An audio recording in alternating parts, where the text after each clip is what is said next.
Alright, so in this video we're going to talk about the Flywoo Naked O3 upgrade kit here, and that's what it looks like. This is the Ultra version. I'm not going to actually show you one because I didn't actually build one.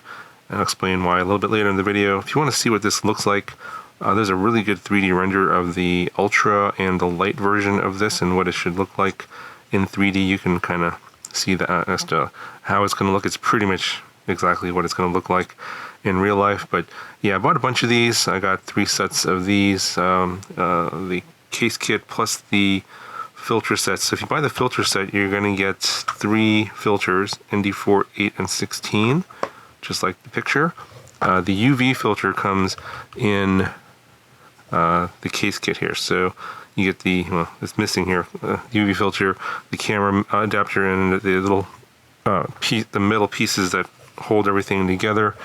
And actually the metal piece for the camera, I have it installed on this little drone here. I'll talk about that later. You also get a bunch of screws for putting the kit together, and then I didn't install these parts here on my particular build because I wanted to keep it as light as possible. These weigh together here about 1.4 grams. And you also get a couple of these whip antennas with UFL connectors. And included is a little piece of paper with all the parts listed, as well as a diagram on how to put it together. Additionally, there is a very good video tutorial that Flywoo made on how to take apart your O3 air unit and put this light version together. So in this video, I just want to talk about like a little bit of advice on what to do, how to approach making your O3 air unit, ultra light, stripping it down. Just as based on my experience, I've stripped down several of these and broken several of these as well. So you'll probably hear from other videos this is super easy and anyone can do it. I disagree with that. I think that if you're a person that doesn't like to work with small objects and have like really good hand-eye coordination, if you're like all thumbs and your hands shake like crazy, if you're like this working on electronics, I would highly recommend not getting the kit and doing the stripping down yourself. I would recommend buying the already stripped down versions from Flywoo. They sell the 2 versions. There's the light version, which has all the the RF shielding still installed, and the SD card is installed as well, which makes it a little bit heavier.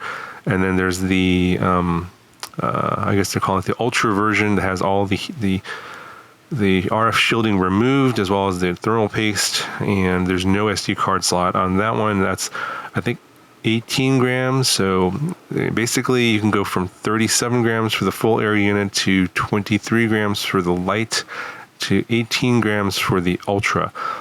And if you're just going to go for the light version where you still have the RF shielding and the SD card, that's probably more doable for most people. The only thing you have to worry about is removing the ribbon cable for on the one side that the SD card slot and the USB port is on. That one's a lot easier to take off without damaging the board versus the other side, which is where I broke 2 of my other O3 air units. On the other side, where the SD card slot plugs in, there's a lot of glue on that side, along with the ribbon cable that plugs in over there. And if you are not super careful, you can't. When you lift up those ribbon cables, the glue will pull up the. I guess there's some like kind of resistors or capacitors over there, some really tiny components, and those will be pulled off with the glue, and then your O3 air unit's pretty much dead. I've heard it's repairable, but requires like a hot air station and electronics experience that I don't have, and probably a lot of you others out there don't have that experience either. So again, I highly recommend that if you are worried about your warranty, which of course, if you start stripping down your O3 air unit, your warranty is void, and if you do end up breaking your O3 air unit because you messed it up, you're out that $230. it's probably more economical just to buy the already stripped down of course they'll come working from Flywoo. They've done the work for you, and just pay the extra money. To get the light, it's going to be $270, and so it's like about $40 more. And then the Ultra is $300, and so that's $70 more. And for those of you that are fairly certain you're going to break it, probably worth the money, in my opinion. But it's not terribly difficult to do this modification. I've done several of them. It's just very tedious work. And especially if you're going to go for the Ultra, where you're stripping out everything, including removing all the RF shielding and all that. Removing all the thermal paste is a real pain in the butt.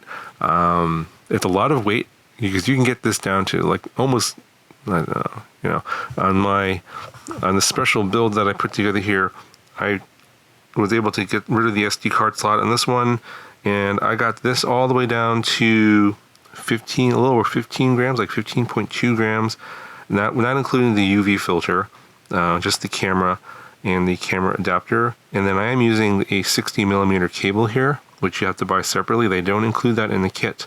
So if you want to get the shorter cable to get it lighter, you have to buy that 60 millimeter cable. Otherwise, you can just reuse the cable that you already have, of course, and that's shown in the installation video.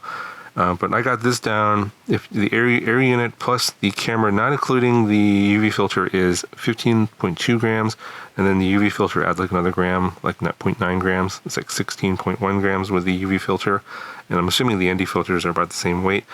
So yeah, and if you want to strip this down to the bare minimum, you have to get rid of all of this thermal paste, and you can see it's not.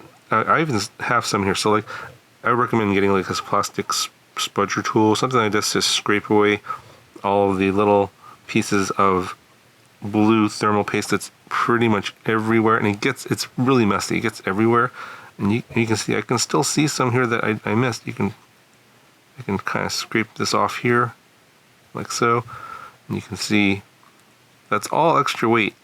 Yeah, and it's a real pain in the butt to get rid of all that thermal paste. It's everywhere. Now, I know people that what they do is they after they take all the boards apart and remove as much of the thermal paste as possible. What you can do for the next step to get rid of the rest of it is get some 100% isopropyl alcohol. So I think it has to be 100%. Don't get like 60-40 or whatever, because some of this water. Get 100% isopropyl alcohol, and then you basically douse the whole board with it, and use like a toothbrush, like a soft toothbrush, and then gently scrape away all the blue thermal paste, and then you can get it completely clean.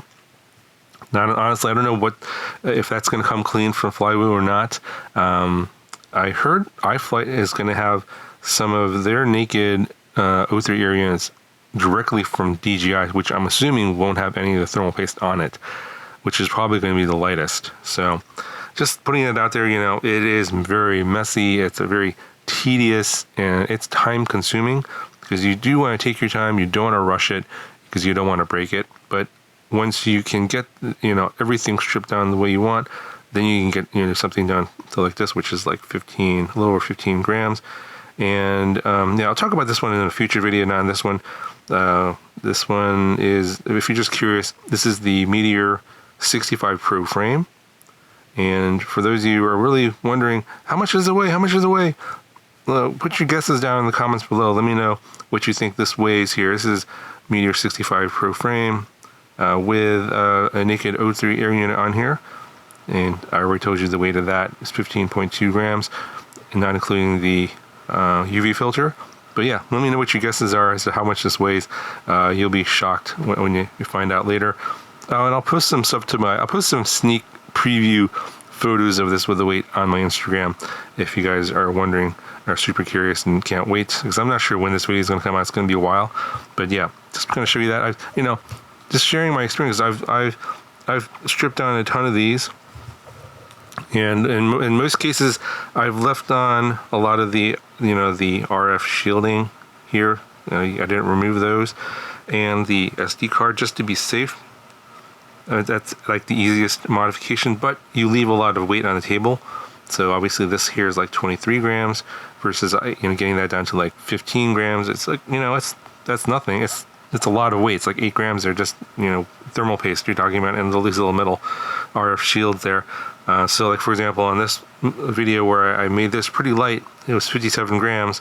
I could make it even lighter if I strip down this thing even more. And, obviously people are like, hey, you can, like I didn't use the Flywoo camera adapter in this one here. This is still the original O3 air unit camera bracket here, except for the back part, which I removed. So, I have various levels of different amounts of stripping down that I've done on various different builds, but you can go if you go all the way and strip down everything, you'll get down to about 15 grams, and maybe even less if you go through the trouble of actually removing all of the thermal paste. So I might do that for a future video, but I think for this one, I think that I'll cover everything in terms of this. There's installation videos out there on Flywoo on how to get the O3 air unit stripped down. You can watch those. There's plenty of other videos out there that go through how to strip down the O3 air unit. There's a lot of videos on YouTube already, so that's why I didn't bother making that. And plus, I don't have the proper lenses on my camera to focus on the little tiny components. I tried doing a little bit of that, and it turned out all blurry, so it was kind of pointless. So, I'll just link that video down in the video description. You can refer to that, and hopefully this video has been helpful in terms of like whether or not you should strip it down yourself. I just want to give you some realistic, advice on my experience, and I have a fair amount of experience with a lot of these, modifications and stripping things down. And I wouldn't say this is the most difficult. It's just you have to be very, very careful, and it's easy to mess up. And once you mess it up, it's broken, and it's very hard to fix.